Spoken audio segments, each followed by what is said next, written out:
At age 13, my parents vanished. All that remained was a note and an empty house. My affluent uncle then became my guardian, sharing all his knowledge. 15 years later, destiny finally brought us together. This story contains themes of child abandonment and emotional trauma, which some listeners may find distressing. Imagine sitting in an office that screams success, overlooking a glittering bay, the city sprawling beneath you.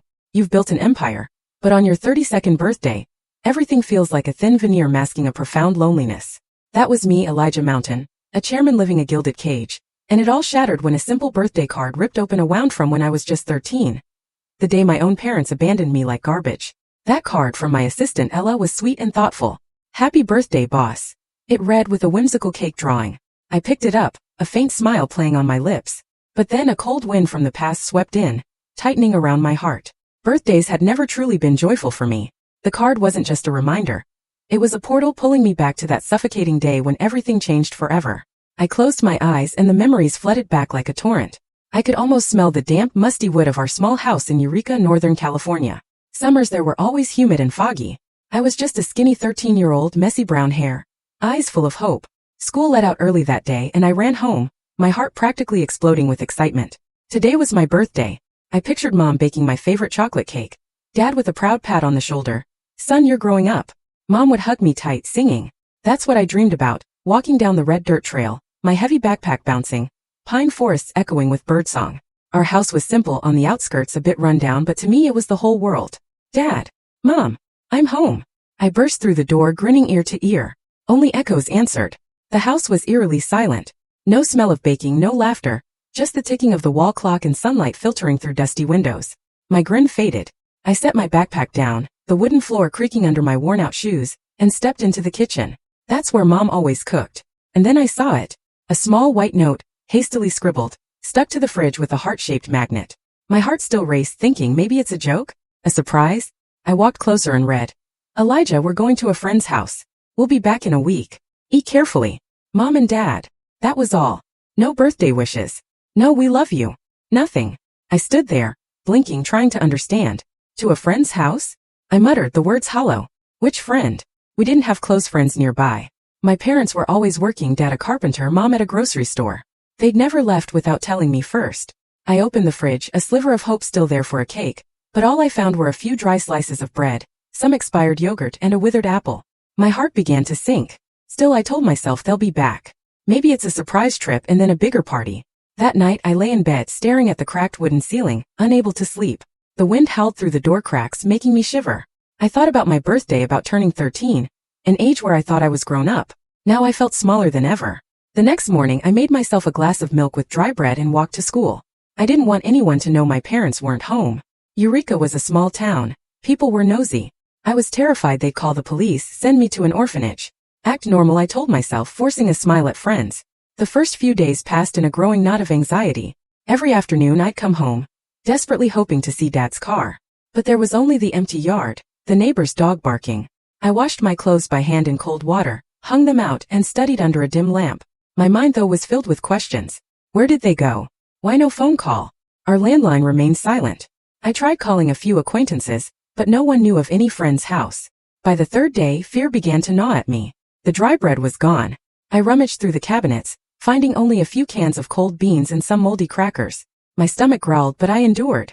At night, I'd curl up under the blanket, listening to every rustle, every distant car. "They'll come back," I whispered, tears streaming. I remembered Mom's warm voice telling bedtime stories, Dad teaching me wood carving. Now they were just fading memories. On the fourth day I was exhausted. My teacher asked why I looked pale. "Just a slight cold, ma'am," I lied, hiding my terror. Coming home, I'd sit by the window staring at the darkening road. Every time headlights flashed by, my heart leaped. It's them. But the car would pass, leaving only darkness. I started imagining the worst. An accident, or worse, they'd simply forgotten about me. The thought made me tremble. On the fifth day I ran out of food entirely. I had to walk to the grocery store, using the few coins left in my pocket to buy bread and milk. The store owner looked at me strangely. "Where are your parents?" "They're busy, sir," I stammered. Back home I ate quickly, then studied, but my mind wandered. I wrote in an old notebook. "It's been 5 days since my birthday. No one remembers. I'm so lonely." Tears blurred the ink. On the sixth day, despair began to creep in. No more excitement, just sheer terror. I wandered the house, touching my parents' things. Dad's jacket, Mom's scarf, still faintly scented. Why? I screamed in my head. I tried calling an aunt far away, but no one answered. That night was a fitful sleep of nightmares of me lost in a forest, calling for my parents with no response. Then came the 7th day. I woke with one last desperate hope. They said they'd be back after a week. I told myself, counting the hours. I cleaned the house, hoping to surprise them. But the sun set, darkness fell, and no car sounds came. I sat by the fridge, staring at that note again. The hasty writing, no final punctuation. As if they were in such a rush to vanish, they couldn't stay another second. At that moment, the truth hit me like a slap to the face. They weren't on a trip. They had abandoned me. That note wasn't a promise. It was their gentlest way of disappearing from a child's life. I collapsed on the kitchen floor, tears pouring out uncontrollably. My heart ached as if ripped apart. Why? What did I do wrong? I sobbed, the cries echoing in the empty house. I was a 13-year-old boy, left with an enormous crushing loneliness. My birthday wasn't a joyful day. It was the start of hell. I didn't know what the future held. Only that from now on, I'd have to face the world alone. The days that followed were a hazy fog of hunger and despair. My stomach growled incessantly, a wild beast clawing from within. I drank tap water to fill the void, but it only made me dizzier. My body weakened, legs trembling. My mind spun with blurry images of past family meals. On the 10th day, or maybe the 11th, time had blurred. I lay on the floor, staring at the cracked ceiling, feeling the world collapsing. What do I do now? I whispered, my voice hoarse from crying. I thought about calling the police, but the fear of an orphanage made me hesitate. In Eureka, people gossiped about those places. Cold, full of abandoned kids, no one who truly cared. I refused to become part of that world. Instead, I convinced myself, just go out, find some food, maybe someone will help. But even that thought was terrifying. Going out meant admitting I was alone, facing the curious stares of neighbors. In the end, hunger won. One morning, thick with fog, when the sun barely peeked through the gray clouds, I decided to leave. I put on Dad's old jacket, far too big for my skinny frame, and stuffed the few remaining coins into my pocket. The house door creaked as I opened it, the cold sea wind rushing in, carrying a salty, bitter scent. The red dirt road to town stretched endlessly. Each step felt weighted with lead. I walked slowly, head bowed, avoiding puddles, desperate not to meet anyone familiar. My heart pounded.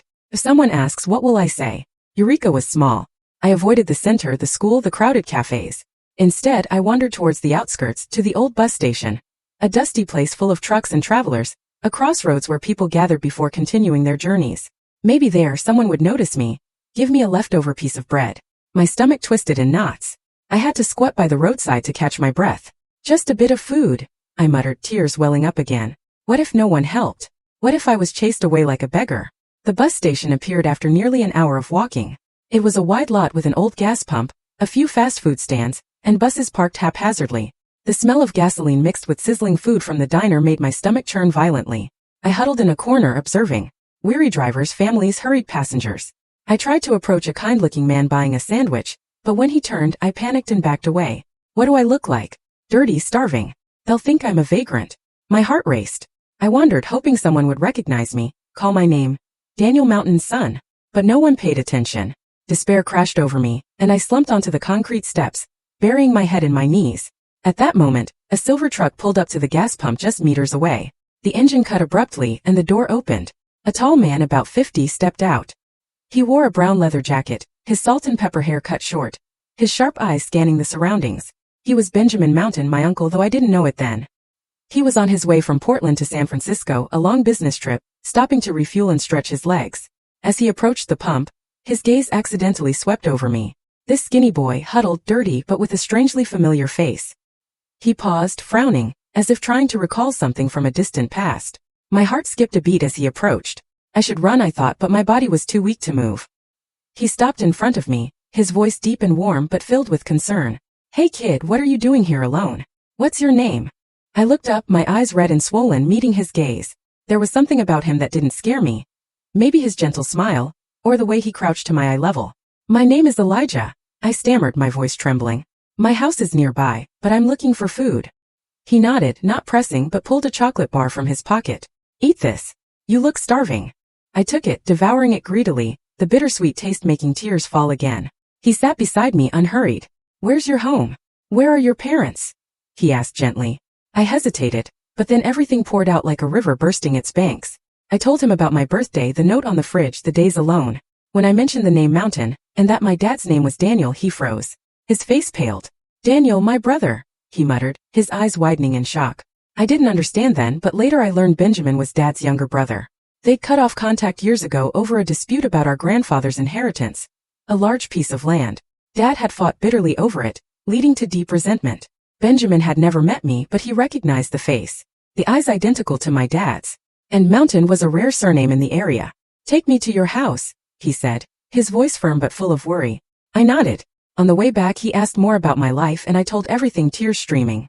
When we arrived he stepped into the empty house, looked around and spotted the note. He read it, his face darkening. They left you, he whispered, his voice filled with a quiet rage. Then he turned to me, hugging my shoulders tightly. It was the first embrace after so many lonely days. It's not your fault, Elijah. I'll take you with me. I didn't know how to react. Suspense surged. Go with a stranger? But he wasn't a stranger. He was my uncle, and in his eyes I saw sincerity. He briefly explained his strained relationship with Dad. Your dad and I had a big fight over land. Haven't spoken in years. But you're innocent and I can't leave you here alone. He called the local police to report, but he didn't let them take me. He convinced them he was family, that he would care for me. Then he packed a few of my things, clothes, books, an old family photo, and we got into his truck.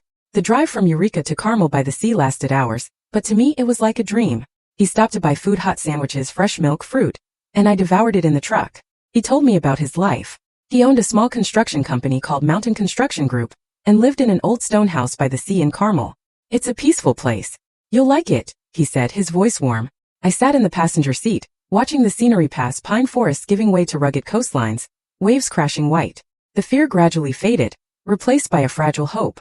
When we arrived, the sun had set, and the old stone house appeared under dim streetlights. It was sturdy, gray stone walls, red-tiled roof, a garden full of wildflowers. Inside it was cozy, a crackling fireplace, the faint scent of pine wood. He led me to my own room, small but clean, with a soft bed and books on shelves. From now on, this is your home, he said, patting my shoulder. That was the first time I felt truly safe after those hellish days. The early years living with my uncle in Carmel by the sea were a time of slow, painful healing, of learning to adapt to a completely new life. A life of discipline and order, so vastly different from the chaos I had known in Eureka. My uncle's old stone house, nestled by the seaside, with its sturdy gray walls and garden full of wildflowers, became my sanctuary. Every morning he'd wake at dawn brewing strong black coffee in an old pot, his deep warm voice calling me, Elijah, a new day has begun. Don't let time slip away. I, the skinny 13-year-old, was initially groggy and unfamiliar, but gradually I got used to that rhythm. We'd have breakfast together, usually toasted bread, eggs, and fresh fruit from the local market. And my uncle would always remind me, eating is to live, not living to eat. Be grateful for what you have. He taught me the first lessons in discipline through the smallest things. He gave me an old leather-bound notebook. From now on, he said, you'll keep track of every expense in this. Even a penny for candy. Write it down. I remember that first evening, sitting at the wooden table under the dim light, my uncle beside me, guiding me. Today I bought milk $2. You bought school supplies $5. Total. And why save? I calculated clumsily, but my uncle patiently explained, money doesn't grow on trees, Elijah. It comes from labor, and labor is the foundation of self-respect. When you learn to manage money, you'll learn to manage your life. Those lessons weren't just theory. My uncle applied them immediately. We'd go to the market, choosing cheap but fresh vegetables, and he'd teach me how to bargain politely. Saving isn't stinginess, he'd say, his eyes twinkling. It's respecting your own sweat. From that day on, my life changed. Uncle Benjamin didn't give me luxuries, but real love through simple, profound things. He taught me to cook, to repair things, to manage my time. Every evening we'd sit by the fireplace, and he'd tell stories about the Mountain family, about the construction projects he'd done. True strength doesn't come from money, Elijah, he'd often say, his voice calm. It comes from maintaining your character when no one's around. You've done that these past days. You're stronger than you think. For me, that was the first time I felt like I belonged somewhere. Uncle Benjamin wasn't my parents, but he was the one who saved me from the darkness. I grew up quickly under my uncle's love and discipline. At the local school, a small seaside institution with classrooms overlooking the ocean, I began to stand out. At first I was shy, afraid of friends asking about my past, but gradually I excelled in studies. My classmates liked me. Teachers praised me. Elijah is the most mature boy in class. Uncle Benjamin was so proud. Every weekend he'd take me to the office of Mountain Construction Group, a simple wooden building smelling of concrete and fresh wood, and show me off to the staff. This is my nephew, the future of the company. I'd blush, but my heart warmed. That was the first time I felt real recognition, not from blood ties but from my own efforts. But not everything was smooth. In that house there was also David, my uncle's biological son, a few years older than me. David was about 17 then, tall and broad, with blonde hair and a charming smile. But his eyes were always cold when he looked at me. First, he didn't openly hate me. It was just long-sized, sarcastic remarks. "Dad, why did you bring home some random kid?" He once asked my uncle when I first arrived, whispering, but loud enough for me to hear from the next room. Uncle Benjamin tried to explain. "This is Elijah, my real nephew, son of your Uncle Daniel. He needs us." But David wouldn't accept it. My uncle told me David grew up spoiled. His mother died early, and he'd compensated by giving him everything. Now, the attention my uncle gave me made David feel threatened. The jealousy grew over the years. As I became an outstanding student, David became increasingly distant. At school, he was the popular guy surrounded by friends, but his grades were mediocre. Every time I brought home an excellent report card, Uncle Benjamin would smile proudly. "Elijah, you've done great." David would sit in the corner of the table, his face darkening, muttering sarcastically, "Oh, the picked-up kid is so talented, huh? Dad forgot his own son." My heart would tighten each time, but I'd stay silent, not wanting to upset my uncle. My uncle tried to mediate. "David, you can do it too if you try." But David just smirked and dove into his own world, partying with friends on the beach, borrowing my uncle's car for night outings. I'd hear the car return late, the faint smell of alcohol, and my uncle shaking his head sadly. A quiet suspense began to creep into our peaceful life. I sensed the tension in the air. Silent dinners where David ate quickly and left the table, leaving my uncle and me alone. Why does he hate me? I once asked my uncle one night by the fireplace. He sighed. "He's afraid of losing his dad, Elijah. But I love you both." I nodded, but deep down I worried. Would David do something to drive me away? Those nights I'd lie awake, listening to the waves crashing outside the window, wondering if this happiness would last. Time passed. The year I turned 18, I graduated valedictorian with a university scholarship. But I chose to stay in Carmel, studying construction management through online courses while working for my uncle. David, after graduating late, was forced by my uncle to work at Mountain Construction Group. "Both of you work to learn," my uncle said, hoping it would bring us closer. I started from the bottom. Site assistant, humble and diligent. Every day I'd wake early, put on protective gear, and dive into work, measuring blueprints, supervising workers, learning to calculate costs. "You're doing well," my uncle praised, and the staff liked me for my enthusiasm. I quickly proved my ability. On a small seaside bridge project, I suggested a way to save materials while keeping it durable, and my uncle nodded in approval. David was the opposite. He'd arrive late at the company, dressed in a neat suit, but doing nothing but sitting in the office, scrolling on his phone. He sank deeper into partying, spending extravagantly new cars, designer clothes, weekend getaways with girlfriends. "I'm the boss's son. Why get dirty like the picked-up kid?" He'd smirk when seeing me covered in dirt from the site. Uncle Benjamin warned him many times. "David, labor is the foundation. Don't disappoint me." But each warning made David more resentful. He'd whisper to the staff that Elijah is just good at buttering up Dad. "He's taking all the affection I deserve." I'd overhear those words, my heart aching, but I'd stay silent, focusing on work. The suspense grew. Would David do something extreme? Once he deliberately messed up a blueprint I assigned, causing delays, and my uncle had to intervene. Those years passed in a fragile balance. The company grew, thanks to my and my uncle's efforts. But the shadow from David loomed larger. I remember one stormy evening when David came home drunk, slamming the door and yelling, "Dad, why are you letting that kid manage everything? I'm your real son." My uncle stayed silent, but I saw him tremble. My heart raced, suspense building as I waited for the storm to pass. Would this family break apart? I didn't know, only that I had to be strong, for my uncle and for myself. Everything changed on a chilly autumn afternoon when Uncle Benjamin returned from the hospital with a weary face, deep-set eyes, and labored breathing. He sat down in the armchair by the fireplace, holding the diagnosis paper, and called me over. "Elijah, I have chronic pulmonary fibrosis," he said, his voice calm, but I could hear the tremor. It was a vicious disease where the lungs gradually stiffened, turning breathing into a battle. The doctor said it progressed slowly, but for my uncle, who had worked tirelessly his whole life, it was like a silent storm. He weakened day by day, from initial dry coughs to needing oxygen through clear plastic tubes. He stayed home, no longer going to the Mountain Construction Group office, just sitting by the window, gazing at the sea where the waves lapped steadily like his fading heartbeat. I looked at him, my heart tightening. He had once been a strong, tall man, with calloused hands from construction sites. Now he was gone, his skin pale, every step accompanied by wheezing breaths.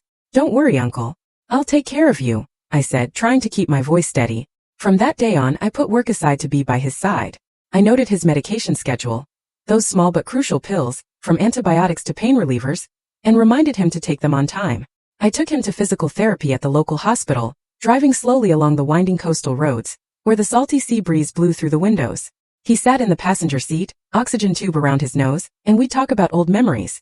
The day he found me at the Eureka bus station, the company's first projects. Those trips were filled with an unbearable suspense. Would he suddenly tire? Would a coughing fit strike? I always kept a spare oxygen tank ready, my heart racing every time he gasped for breath. Late at night when he slept, I'd finally breathe a sigh of relief, but then worry again. How would he be in the morning? Life became a string of suspenseful days, where each of his breaths was a reminder of life's fragility. David, my brother, visited occasionally, but each time with evident impatience. He'd drive up in a shiny sports car, park in the yard, step inside in his neat suit, but his eyes always glanced at his watch. "Dad, I'm here to visit," he'd say in a fake tone, sitting down for barely 10 minutes before standing up. "I'm busy in the city. See you next time." Uncle Benjamin would look at him sadly. "Stay for dinner, David." But David always refused, citing work parties. I'd stand in the kitchen, hearing it all, my heart aching. Did he realize Uncle was weakening day by day? Or was he just waiting for something else? Every time he saw me caring for Uncle, David would drop sarcastic remarks like needles piercing the quiet air. Once, while I was helping Uncle put on his oxygen tube, he walked in and smirked. "Oh, the picked-up kid playing the beautiful son again. No matter how hard you try, you're just a side character in this family." I paused, my heart pounding, but didn't respond. He continued, his voice louder. "The real heir is always the biological son, not someone picked up from a bus station." Those words cut like knives, stirring memories of Eureka. But I chose silence. I knew Uncle needed peace more than pointless arguments. "David, that's enough," Uncle said weakly. But David just shrugged and left, leaving a heavy atmosphere. I turned back to Uncle, wiping the sweat from his forehead. "Don't mind him, Uncle." But deep down suspense surged. Would David's hatred explode? Would he do something to push me out of the picture entirely? Winter arrived, bringing cold winds from the sea and thick fog enveloping Carmel. One early winter morning, I woke up as usual, brewed coffee, and stepped into Uncle's room. He lay there, peaceful in sleep, but when I called, he didn't respond. My heart skipped a beat. I approached and touched his hand, cold. "Uncle!" I screamed, my voice breaking. He had passed in his sleep, leaving a vast emptiness in the quiet house. I collapsed by the bed, tears streaming, memories flooding like a torrent. The day he saved me, lessons by the fireplace, his proud smile at my successes. The house was now silent, only the distant waves crashing like a final farewell. I called the doctor, then David, my voice trembling. "Brother David, Uncle. He's gone." He was silent for a moment, then said, "I'm coming right away." That pain tore at my heart, but I had to be strong. Arrange the funeral, notify the company staff. The funeral took place by the seaside under a gray sky, where we scattered his ashes to the wind, as he had instructed. Let me return to the sea. Then came the day of the will reading. In the small lawyer's office in central Carmel, with dark wooden walls and a heavy atmosphere, I sat next to David. He was in a black suit, his face cold, but I sensed his coiled suspense. The lawyer, an old man with glasses, opened the yellowed folder. According to Benjamin Mountain's will, all assets, shares in Mountain Construction Group, and real estate will go to Elijah Mountain. The air froze. I was stunned. My heart racing. All of it. I never even thought of that. David gave an incredulous smile, as if waiting for a joke, but then his face flushed red, anger spreading. He jumped up, slamming the table with a loud crack, snatching the will from the lawyer's hands. "What the hell is this? Forgery! This is forgery!" he yelled, his voice shrill, face twisted. "That Elijah manipulated Dad when he was sick. He was by Dad's side the whole time, forcing him to sign this." I sat still, not reacting, but my heart ached. Those accusations were like stabbing knives. The lawyer tried to intervene. The will was made 2 years ago, when Mr. Benjamin was healthy, and it's notarized. But David didn't listen. He threw a glass, shattering it on the floor, threatening to sue the whole company. "I won't let you steal everything. I'm the real son." Chaos ensued. People tried to hold him back, but David shoved them away, his eyes bloodshot, glaring at me. I still sat silent, the quiet between us becoming suffocating. That was the moment everything shifted. From now on, I was no longer the rescued child, but the one bearing the entire legacy. And it seemed the curse of the Mountain family. After that will reading, David stormed out of the lawyer's office in a rage. His face was flushed red like it was on fire. He didn't glance at me even once, just bolted for the door, his hard-soled shoes pounding loudly on the wooden floor. I faintly heard him muttering, "He stole everything from me. Everything." From then on, David vanished from Mountain Construction Group. He sent a curt resignation email with no explanation and cut off all contact with me. But I knew deep in his heart hatred was boiling. David believed I had stolen everything that was rightfully his. The company, the house, Uncle Benjamin's legacy. To him, I wasn't a brother or a nephew. I was just an outsider, someone who had manipulated to seize it all. I sat alone in the Carmel office, gazing at the gray sea, my heart heavy. A new kind of suspense began to creep in. What would he do? I tried to push the thought away, focusing on taking over the company, but deep down, I sensed a shadow enveloping everything. The first weeks after Uncle Benjamin's funeral were truly difficult. I had to stabilize the company, meet with employees, sign new contracts, and handle the pile of legal documents. Everyone at Mountain Construction looked at me with respect but also worry. "Boss Elijah, where's David?" I just smiled faintly. "He needs some time." But in reality, I didn't know where David was. He had moved to Los Angeles, renting a luxurious apartment with the little savings he had left, and began plotting. I didn't know anything at first. Everything happened in the shadows like a brewing storm. David, fueled by burning jealousy, started contacting our competitors, big construction firms on the West Coast, always eager to swallow up Mountain Construction. He'd meet them in dimly lit bars, whispering exchanges of secret project information he had accessed while still working there. "Elijah is laundering money through the company," he'd fabricate, his voice full of hatred. "I have proof, shady expenses, international transfers." Those lies spread like venom, making some partners hesitate to collaborate with us. I noticed the first sign when a major project, building a seaside residential area in Monterey, had its information leaked. We were preparing to bid with a detailed plan known only to a few. Suddenly, our main competitor submitted an identical proposal, with slightly lower costs. How did they? I wondered, sitting in the office, my hands trembling as I held the report. Employees whispered, "Maybe it's a coincidence." But I felt something was terribly wrong. Suspense grew. Someone was betraying us. I strengthened security, changed system passwords, but it was too late. David had gone further. He used his remaining money to hire hackers, those lurking in the dark web, specializing in dirty work. They breached the company's system through a small vulnerability, stealing bid files, internal emails, and anonymously sending them to the local press. The next morning, I opened the newspaper. My heart skipped a beat. The headline blared, "Mountain Construction suspected of money laundering. Internal info leaked." The article quoted project details, along with accusations that I was hiding illegal transactions. The phone rang off the hook. Partners called to question, employees panicked, and the company's stock plummeted. I slumped into my chair, my mind reeling. Who did this? I muttered, clenching the newspaper. The pain from Uncle Benjamin's death still lingered, now compounded by the fear of losing everything.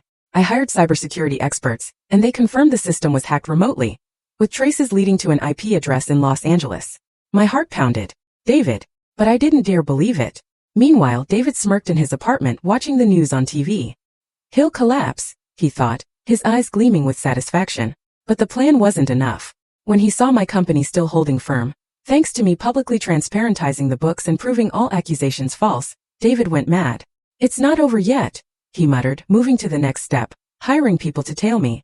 From then on, my life became a series of dramatically suspenseful days. I sensed it. Strange cars parked outside the office, shadows following me as I drove home. One evening, driving on the winding coastal road in Carmel, with the strong sea wind blowing through the window, I glanced in the rearview mirror and saw a black car tailing closely. My heart pounded. Who are they? I sped up, but the black car did too. Then suddenly it surged forward, forcing my car toward the cliff. The screech of metal colliding pierced the air. My car flipped sideways, rolling several times down the slope.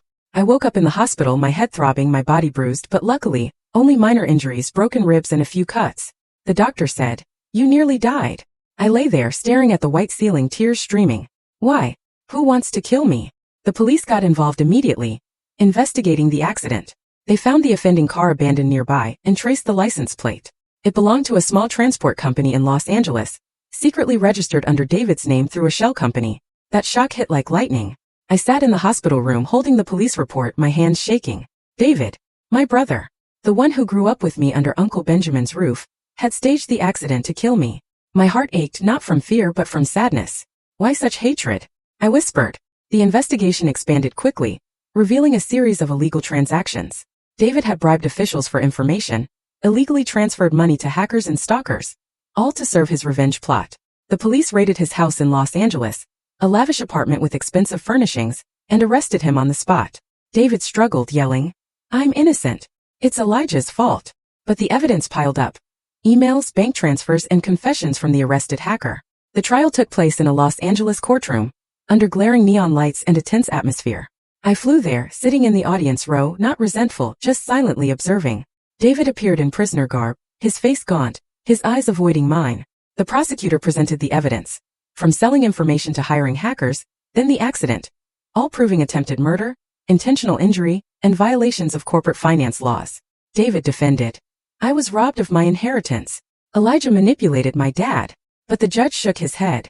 That's no excuse for crime. The sentence was pronounced. 20 years in prison. David collapsed sobbing, but I just quietly left without a word. My heart was heavy. He had once been my brother, even if not by blood, but now just a ghost of hatred. After the trial, I returned to Carmel, holding a press conference to reveal the full truth. Mountain construction is clean, I said, my voice steady, presenting transparent evidence. The company's reputation was cleared. Partners returned, and projects continued. The story closed with the one harboring jealousy paying the price for his own hatred. David sitting in prison reflecting on his mistakes. And I for the first time lived truly free from the shadows of the past. The Carmel Sea still crashed its waves, and I stood there, feeling the sea breeze carry away all burdens. But freedom, no matter how sweet, was just a lull before a new storm. After David's trial, I officially took over Mountain Construction Group as chairman. The position Uncle Benjamin had trusted me to inherit. The Carmel office now became my center, with glass walls overlooking the deep blue sea, where the waves lapped steadily like my stabilized heartbeat. I began restructuring the organization immediately, not out of ambition, but to honor Uncle's legacy. The company, once shaken by David's accusations, now needed a fresh push. I fired a few dishonest employees, those David had bribed, and hired young, passionate engineers. We expanded into green infrastructure, building structures using solar energy, rainwater recycling systems, and eco-friendly urban areas. We're not just building houses, I said in the first meeting, my voice warm but firm, but also constructing a sustainable future for the next generations. The first months were so busy that I often forgot to eat. Every morning I'd wake at dawn, brew strong black coffee like Uncle used to, and sit at the old wooden table where he often told stories of the past. I'd review financial reports, negotiate with suppliers, and lead the team. My personal life changed too. I bought a small house by the sea, not far from the company, with a garden full of wildflowers and the soothing sound of waves. I started jogging every morning, feeling the salty sea breeze on my skin, like chasing away old memories. Friends close. Colleagues invited me out, but I'd often decline, choosing to be alone to think. Elijah, you need to live for yourself, Ella, my assistant, once said. She was the only one who knew the whole story, and sometimes we'd sit drinking coffee, sharing about the past. A year passed in a flash. That summer, the government announced a project to build an eco-urban area along the Monterey coast. A massive contract, the largest in the company's history. It was a green city with thousands of eco-friendly apartments, parks, schools, and sustainable transportation systems. The contract value reached billions of dollars, potentially deciding mountain construction's future. Win and we'd expand nationwide. Lose and we'd have to cut staff. The news spread quickly in the press, and my office was flooded with calls. This is a golden opportunity, I told the leadership in an emergency meeting, my voice full of excitement but also worry. My heart pounded. This wasn't just a project. It was a challenge to prove myself after all the upheavals. I personally led the team in the bidding process. We worked tirelessly day and night, in the office with coffee and pizza as companions. I drew designs, calculated costs, and met with environmental experts to ensure the green aspect was genuine. Recycled materials, offshore wind energy, advanced water filtration systems. We have to excel. I motivated the team, my eyes sparkling. After many fierce elimination rounds, dozens of major competitors were knocked out. Giant companies from New York or Texas, with huge budgets but lacking creativity. Each round was a battle. Presenting ideas, answering questions from the state committee, and waiting for results in suspense. I remember the night before the third elimination round. I couldn't sleep, lying staring at the ceiling, my heart pounding. What would Uncle Benjamin think if we lose? But we advanced, and finally only two companies remained, my Mountain Construction and a firm called Summit Design and Build. The name was unfamiliar, but their profile showed strength in high-end construction. When reviewing the competitor's project profile, sent via email from the committee, I froze as if struck by lightning. I sat in the office, afternoon sunlight streaming through the window onto the screen. In the leadership list, the name Daniel Mountain appeared crystal clear, founder and chairman. Next to it was Ruth Mountain, my biological mother, as financial director. My heart clenched as if squeezed. A flood of memories rushed back like a torrent. The hastily scribbled note on the fridge door in Eureka. We're going to a friend's house. We'll be back in a week. The empty wooden house, wind howling through the cracks. And me, a 13-year-old boy, huddled waiting. The old, rain-soaked bus station where I wandered hungry, hoping someone would recognize me. Tears welled in my eyes, not from sadness, but from a chill, burning rage. They, my biological parents, they had abandoned me that year, and now successful with their own company, they had never once sought me out. No calls, no letters, nothing. Do they know I'm here? I muttered, my hand clenching the mouse. Summit Design and Build. The name sounded foreign, but now it was like a knife reopening an old wound. I stood up, walked to the balcony, looking out at the glistening Monterey Bay. The sea breeze blew strongly, carrying the salty scent, but it couldn't dispel the storm in my heart. Why now? I asked myself, my heart racing. This project wasn't just bidding. It was a confrontation with the past I thought I'd buried. Daniel and Ruth, once my parents, now competitors. I imagined their faces. Dad with salt and pepper hair, Mom with a fake smile. They had built Summit from nothing after abandoning me, and now they wanted to snatch my opportunity. Rage surged. Have they ever regretted it? But mixed in was a chill. The pain of the abandoned child, now a man facing them. I knew if I withdrew, I'd avoid the bitter confrontation. Just send an email to the committee. Mountain Construction withdraws. That would be it. No face-to-face, no memories flooding back, no pain. I sat back down, looking at the profile again, my heart pounding as I gripped the mouse. Withdrawing is easy, I thought.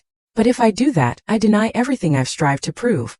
From the abandoned boy in Eureka to the one rescued by Uncle Benjamin, then overcoming David's plot. All to prove I'm worthy. Withdrawing meant admitting the past still controlled me, that I was still afraid. No, I shook my head, tears streaming. I wouldn't let them win without a fight. I decided to continue. I called a leadership meeting that very evening. In the brightly lit conference room with the faint smell of coffee, I spoke. Mountain Construction will see this through, I said, my voice resolute, though my heart still trembled.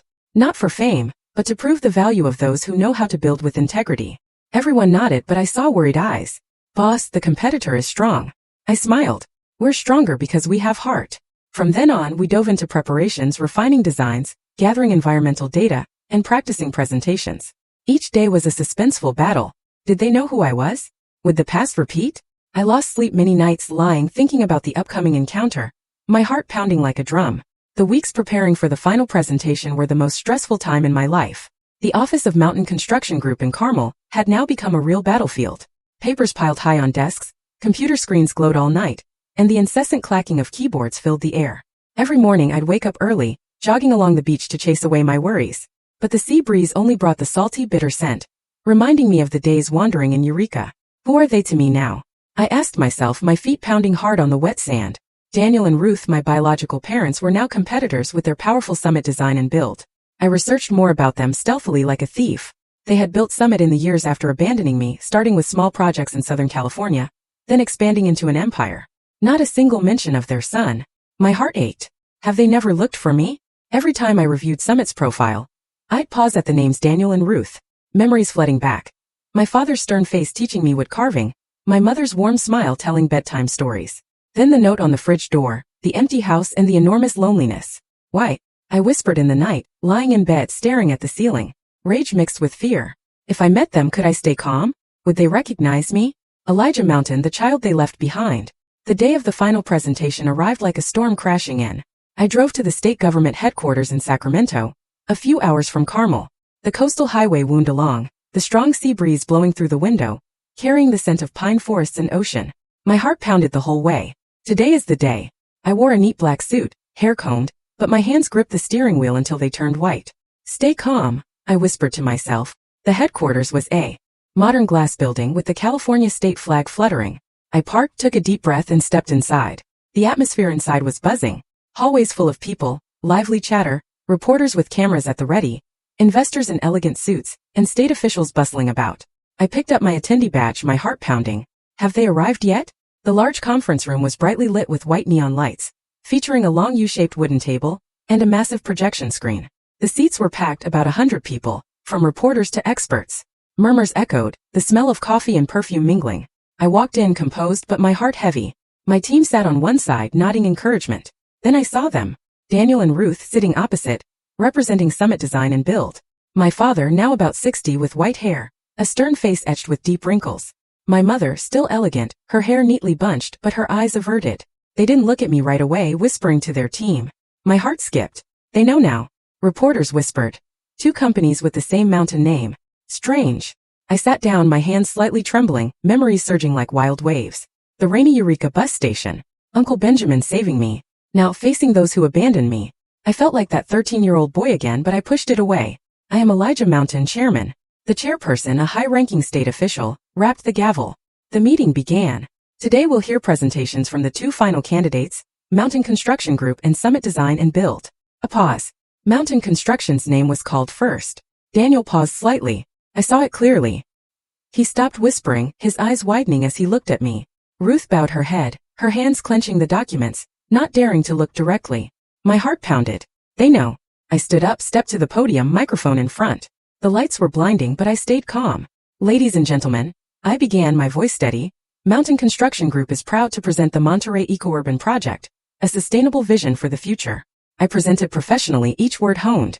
I spoke about the sustainable strategy. 100% solar energy, rainwater recycling systems, native greenery to reduce carbon.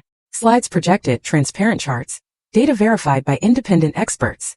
I emphasized costs, every expense transparent, no hidden fees, ensuring long-term benefits, and for the community, the project will create jobs for locals, build free schools and parks, in the true spirit of building not just homes but lives. That was what Uncle Benjamin had taught. Build with integrity, Elijah. I spoke with a stirred heart. Memories of him flooding back, but I didn't show it. Reporters scribbled furiously. Investors nodded. Daniel and Ruth sat silent. He was staring at me intently. She was still with her head down. Suspense surged.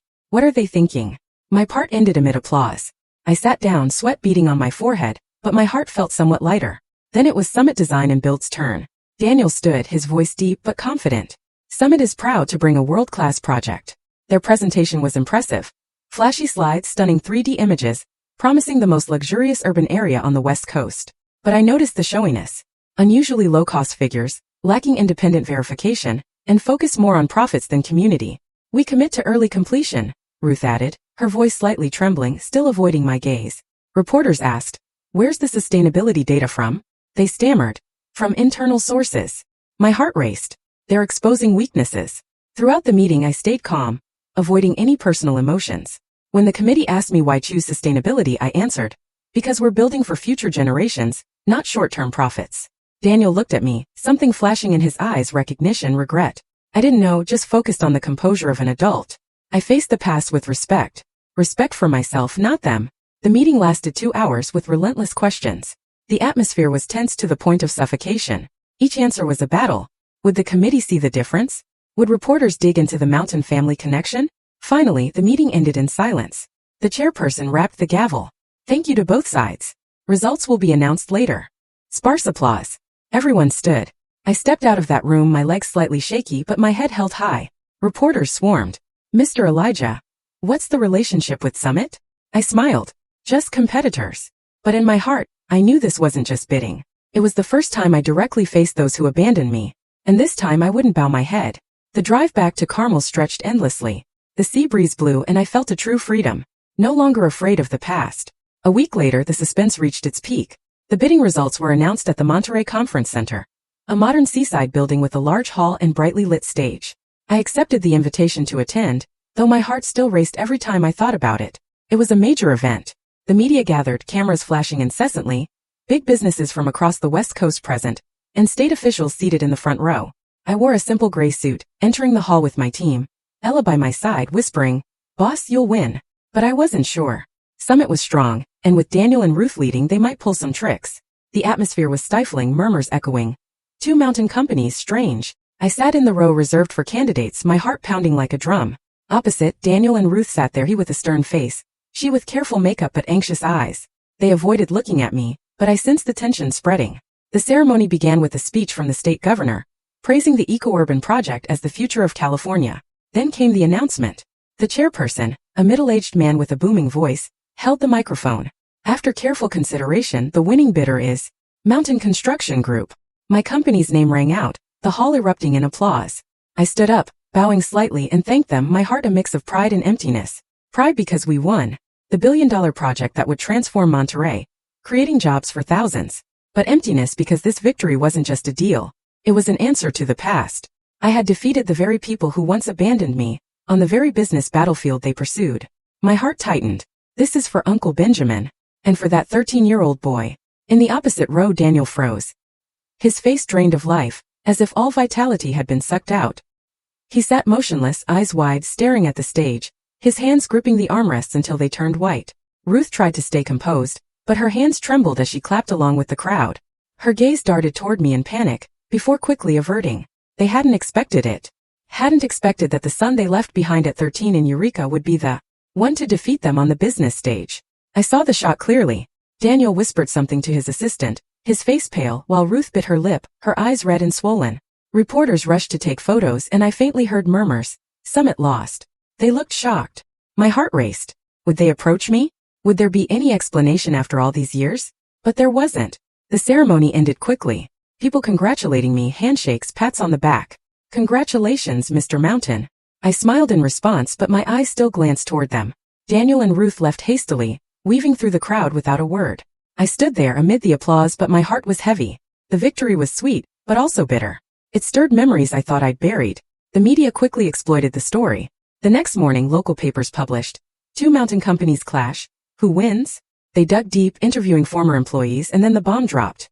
A former Summit employee, who once worked with Daniel, revealed the family connection. Daniel and Ruth had a son, but they abandoned the boy at 13 to pursue their careers, he said in an interview with the Monterey Herald. The news spread like wildfire, from local papers to statewide, onto social media. With the hashtag Mountain Family Drama, public outrage surged. How could they abandon their own child for money? What kind of parents are they? Articles detailed my story, from the abandoned boy in Eureka to the successful chairman, and condemned Daniel and Ruth as betrayers. Reporters called me nonstop. "Mr. Elijah, comment on your biological parents?" I declined. "I'm focused on the project." The public buzzed. Though Daniel and Ruth didn't comment, their silence only fueled the fire. Some Summit partners paused collaborations, emails canceling meetings, calls declining. A few shareholders demanded clarification. "We don't want to be involved in a family scandal." Summit Design and Build fell into a defensive position. Their stock plummeted on the small exchange. I followed from afar, through the press, my heart pounding. Justice is unfolding. Daniel tried to control the situation. He issued a press release. "We respect the committee's decision and congratulate our competitor. Regarding personal matters, that's a private past." But the company's image was clearly damaged. Employees quitting, other projects delayed. Ruth was devastated. According to rumors, she avoided public appearances while Daniel faced the collapse of the reputation and career he built his whole life. Daniel tried to reassure the press in an emergency meeting, but every justification became meaningless.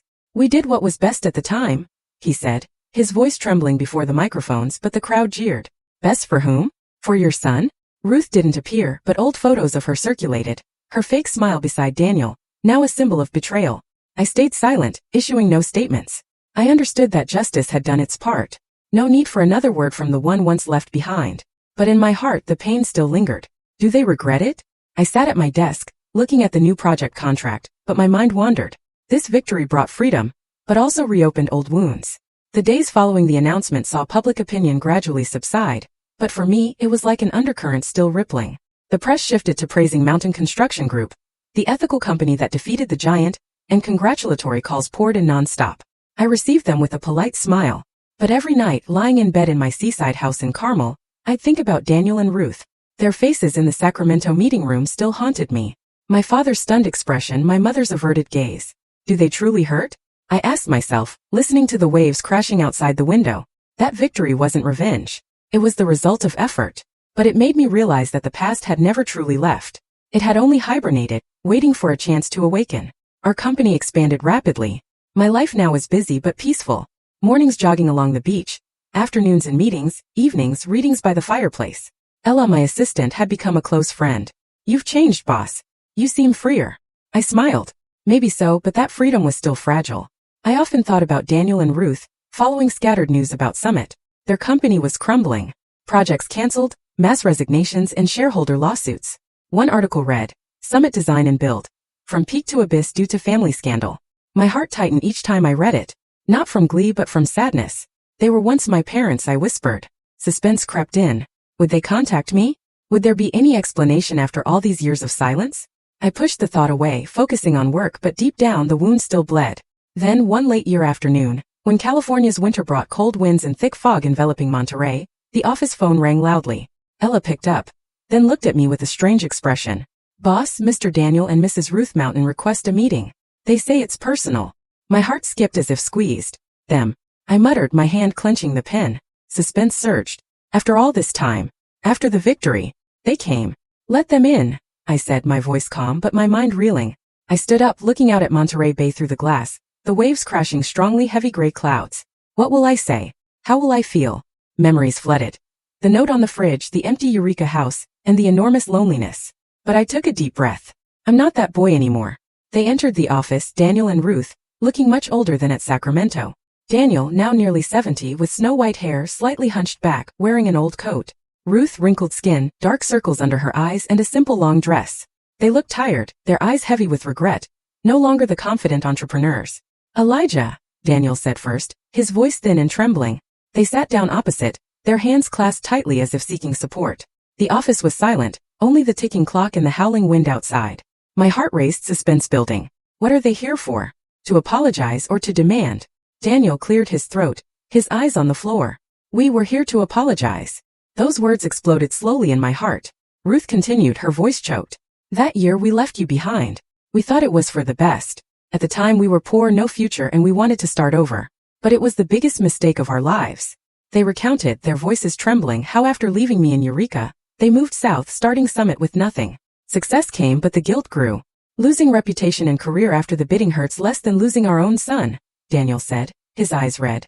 We followed you from afar through the press stories about Benjamin. But we were afraid. Afraid you wouldn't forgive. Ruth cried, Son, I'm sorry. I've never forgotten you, but the shame was too great. I listened silently, without reacting, without blaming. Their words cut like knives into my heart. Eureka memories revived. Eating dry bread, hopeless waiting, and the fear of being discovered alone. Rage welled up. Why didn't you come back? Why leave me alone? But I restrained myself, looking at them.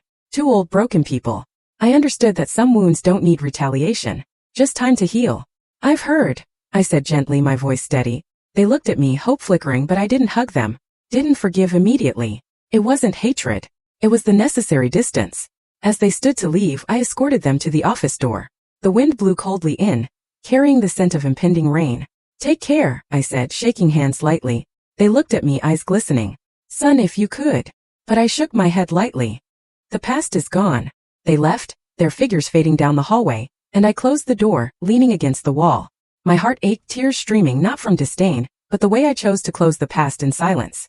That encounter was like a fleeting wind, carrying their regret, but not changing me. I returned to my desk, looking at the contracts, and breathed deeply. I'm free now. From then on, Daniel and Ruth withdrew from the business world.